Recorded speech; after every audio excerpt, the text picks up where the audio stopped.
हाँ दोस्तों, स्वागत है आपका मेरे YouTube चैनल इंग्लिश बाबू पर। और दोस्तों, सबसे पहले आप सभी को दिवाली की ढेरों शुभकामनाएं। तो चलिए दोस्तों, आज की इस कहानी को हम शुरू करते हैं। और ये जो कहानी है बहुत ही इंटरेस्टिंग स्टोरी है, आपको सुनकर बहुत मज़ा आएगा। उसके अलावा इस स्टोरी के अंदर आपको कई सारे नए इंग्लिश के वर्ड मीनिंग सीखने को मिलेंगे। तो चलिए दोस्तों, आज की इस कहानी को शुरू करते हैं। और सबसे पहले कहानी का टाइटल देखते हैं। कहानी का टाइटल है इल मैच्ड फ्रेंडशिप। क्या मतलब हुआ दोस्तों? ये जो वर्ड है इल मैच्ड, ये एक एडजेक्टिव है। इल मैच्ड का मतलब होता है जो चीज़ संगत के जो चीज़ ठीक ना हो, मतलब कि जो चीज़ मैच करती हुई ना हो, जो एक दूसरे के अनुकूल ना हो, जिसे कह सकते हैं प्रतिकूल। और फ्रेंडशिप मतलब दोस्ती, तो क्या मतलब हुआ?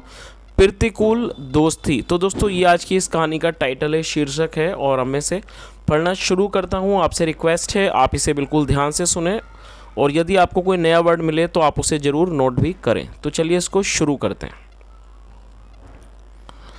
A rat used to live in his hole on the bank of a pond situated in the middle of the forest। क्या मतलब हुआ दोस्तों? यूज टू का प्रयोग जब किया जाता है जब हम पास्ट के अंदर किसी भी व्यक्ति की किसी भी आदत के बारे में दिखाना चाहते हैं। जब हम ये शो करना चाहते हैं कि पास्ट में कोई व्यक्ति किसी भी काम को निरंतर किया करता था, जब हम किसी भी वाक्य में पास्ट की कंसिस्टेंसी को शो करना चाहते हैं, तो वहाँ पर यूज टू का प्रयोग किया जाता है। और यूज टू के बाद हमेशा ही वर्ब की फर्स्ट फॉर्म का प्रयोग किया जाता है। तो लिव का मतलब रहना, और ये वर्ब की फर्स्ट फॉर्म है।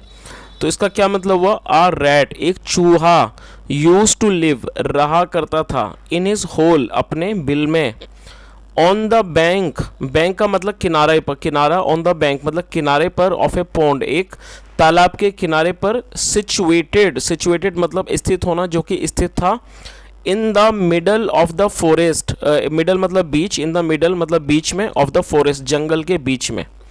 तो इस पूरी लाइन का क्या मतलब हुआ कि एक चूहा रहा, अपने बिल में रहा करता था, on the bank of A pond, एक तालाब के किनारे पर, सिचुएटेड जो कि स्थित था, in the middle of the forest जंगल के बीच में जो कि स्थित था। चलिए आगे देखिए। He used to come the bank to enjoy the mid day sun. दोस्तों, सन का मतलब सूरज होता है, लेकिन यहाँ पर सन का मतलब है धूप।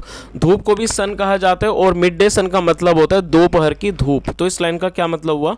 ही यूज टू कम, वह आया करता था, द बैंक, किनारे पर, टू इंजॉय, आनंद करने के लिए, मज़े करने, इंजॉय मतलब आनंद लेना, मज़े करने के लिए, किस चीज़ के मज़े लेने के लिए? द मिड डे सन मतलब कि दोपहर की धूप का। तो इस पूरी लाइन का क्या मतलब हुआ कि वह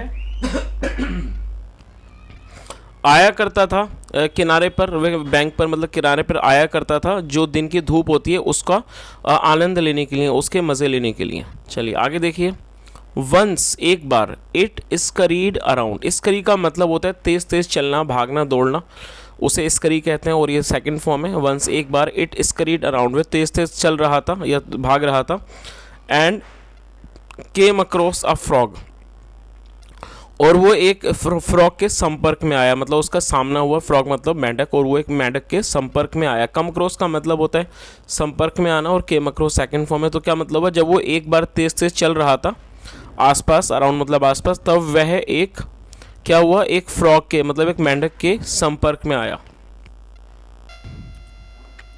the two talked and became fast friends in a short time. क्या मतलब हुआ? द टू टॉक्ड, उन दोनों ने बातचीत की, टॉक मतलब बात करना, उन दोनों ने बातचीत की, एंड बिकेम, और ये बिकम की सेकंड फॉर्म है, एंड बिकेम और बन गए, फास्ट फ्रेंड्स मतलब बहुत अच्छे दोस्त बन गए, इन ए शॉर्ट टाइम बहुत ही कम समय में। तो इस पूरी लाइन का क्या मतलब हुआ? उन दोनों ने बातचीत की एक दूसरे से, और वो बहुत अच्छे दोस्त बन गए बहुत ही कम समय में। चलिए आगे देखिए।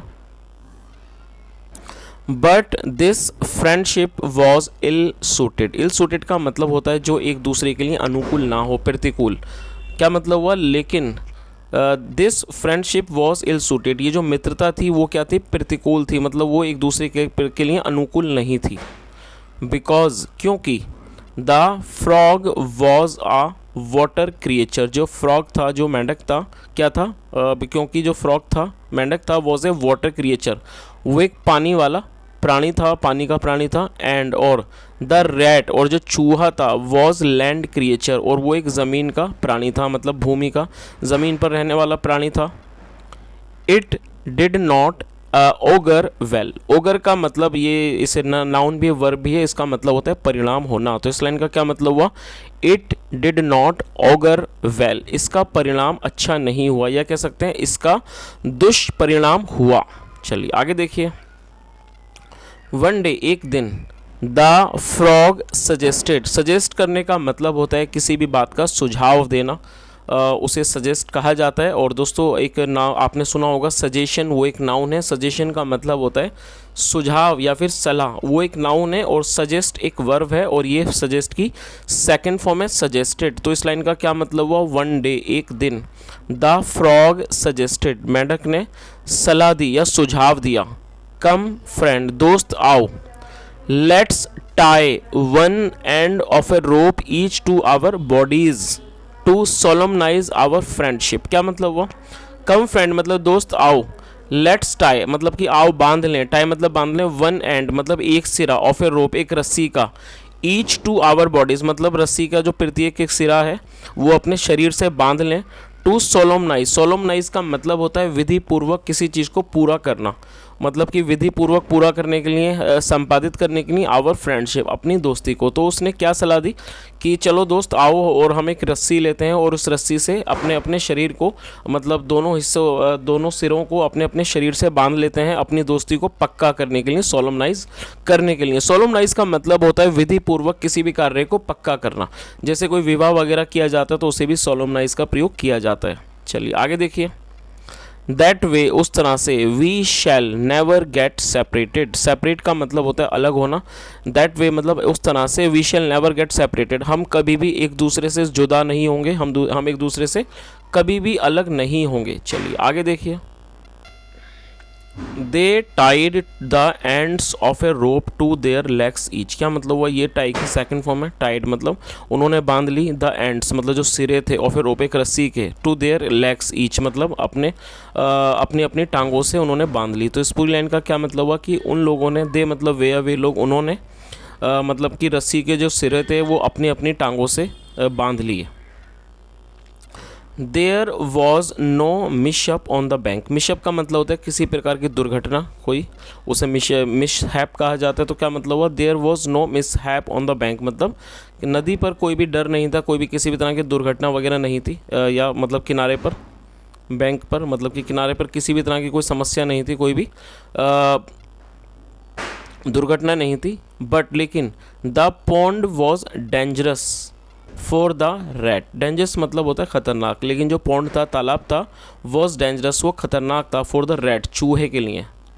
The frog swam around enjoying himself tugging the rat along, क्या मतलब हुआ, द फ्रॉग स्वैम, और ये स्विम की सेकंड फॉर्म है, स्विम का मतलब होता है तैरना, और ये सेकंड फॉर्म है swum. The frog swam around और इंजॉइंग हिमसेल्फ, जो फ्रॉग था वो तैरने लग गया उधर, इंजॉइंग आनंद लेते हुए, हिमसेल्फ अपना आनंद लेते हुए, टगलिंग बांध कर, द रैट अलोंग चूहे को साथ बांध कर। तो इस पूरी लाइन का क्या मतलब हुआ, जो फ्रॉग था वो तैरने लगा आसपास, अराउंड मतलब आसपास, इंजॉय करता हुआ, आनंद लेता हुआ अपने आप में, टगलिंग द रैट अलोंग चूहे को अपने साथ बांध कर। द रैट डाइड सून, जो रैट था चूहा था वो जल्दी ही मर गया, and its body floated on water, और जो उसका शरीर था, जो उसकी बॉडी थी, फ्लोटेड वो फ्लोट करना, फ्लोट का मतलब होता है पानी पर कोई चीज़ का तैरना, और वो फ्लोट करने लगा ऑन वाटर पानी पर, अपसाइड डाउन, अपसाइड डाउन मतलब उल्टा होकर, मतलब जो उसका जो शरीर था वो औंधा पड़ा हुआ था, उल्टा पड़ा हुआ था, on water upside down, upside down का मतलब होता है उल्टा। चलिए आगे देखिए। A kite hovering above sighted the dead rat, क्या मतलब हुआ, काइट, दोस्तों काइट का मतलब पतंग होता है और काइट का मतलब चील भी होता है, काइट चील को भी काइट कहा जाता है, और एक काइट थी, चील थी, होवरिंग जो होवर कर रही थी, होवर मतलब मंडराना, मतलब मंडरा रही थी, अब जो ऊपर मंडरा रही थी, साइटेड, और ये साइट की सेकंड फॉर्म है, उसने देखा, साइट मतलब देखना, उसकी नज़र पड़ी द डेड रैट मरे हुए चूहे पर। तो क्या मतलब हुआ, a kite hovering above sighted the dead rat, एक जो काइट थी, चील थी जो ऊपर मंडरा रही थी, उसने उस मरे हुए चूहे को देख लिया। इट सूप्ड डाउन, सूप डाउन का मतलब होता है तेज़ी से नीचे की ओर आना, और वो तेज़ी से नीचे की ओर आई एंड पिक्ड द रैट, और चूहे को उठा लिया इन इट्स क्लचेस, अपने पंजों में, एंड फ्लू अप, और वो उड़ गई। ये फ्लाई की सेकंड फॉर्म में फ्लू अप, ऊपर उड़ गई। The frog also got lifted, और ये जो फ्रॉग था, मेंढक था, वो भी लिफ्ट हो गया। लिफ्ट करने का मतलब होता है हवा में किसी चीज़ का ऊपर उठ जाना, लिफ्टेड अप। और वो जो फ्रॉग था, मेंढक था, वो ऑल्सो गॉट लिफ्टेड अप, और वो ऊपर उठ गया। बीइंग टाइड, बंधे होने की वजह से, टू रैट, चूहे से, at the other end of the rope, रस्सी के मतलब रोप के रस्सी के दूसरे किनारे से, सिरे से बंधे होने की वजह से। तो इसका क्या मतलब हुआ, जो फ्रॉग था वो भी ऊपर उठ गया क्योंकि वो बंधा हुआ था चूहे के साथ, एक जो रस्सी के दूसरे सिरे से। चलिए आगे देखिए।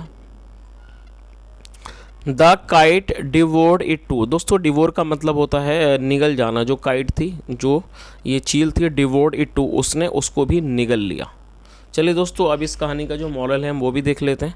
कहानी का मॉरल क्या है, friends between compatible is sensible. Compatible का मतलब है सुसंगत। तो क्या मतलब हुआ कि जो दोस्ती होती है वो तभी सेंसिबल होती है, उस मतलब ठीक होती है कि जब वो सुसंगत लोगों के बीच में हो। तो दोस्तों ये आज की एक छोटी सी कहानी थी, और मैं उम्मीद करता हूँ कहानी आपको अच्छी लगी होगी। यदि कहानी अच्छी लगी हो तो ज़रूर लाइक करें, शेयर करें और चैनल को सब्सक्राइब करें। और यदि आपका कोई सुझाव हो तो कमेंट के माध्यम से ज़रूर बताएं।